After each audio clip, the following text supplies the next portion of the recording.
Artist chika viral today. Angel Locsin sinugod sa hospital dahil sa sakit na dengue. Paalala lamang po, ang videong ito ay base lamang sa mga nakalap na impormasyon na usap-usapan ngayon sa mga social media platforms. January 11, Huwebes, matapos ang kanyang dental treatment, napansin daw ni Angel ang pagkakaroon niya ng sinat at pamamaga ng gums. Dahilan upang magpasya muna sila ng kanyang manager na si Becky Aguila na magpahinga at mag-beg off muna sa kanyang guesting sa entertainment leave. Dapat sana ay isa sa mga guest ng ASAP 2009 at ng The Buzz si Angel Locsin bilang pasasalamat sa tagumpay ng pelikula nila ni Piolo Pascual na Love Me Again. Pero hindi nakarating si Angel. Sa Avon event na dinaluhan ni Angel, mas tumaas ang temperatura niya. Nanghihina siya at nahihilo ng mga sandaling iyon.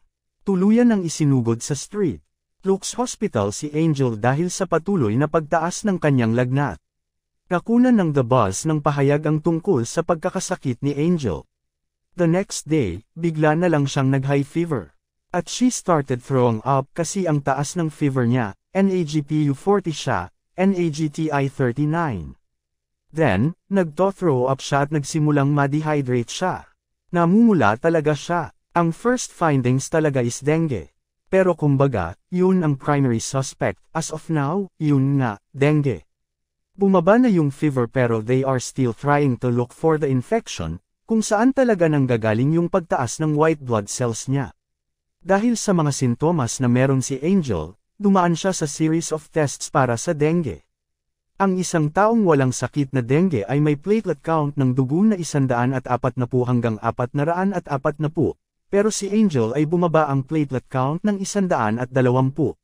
Mahina siya. She's not the typical Angel na makulit. Medyo nanghino lang siya ng konti. Pero she's aware naman of everything. Nanghino lang. Wala kaming napansin kaagad na rashes kaya hindi namin napuna na dengue.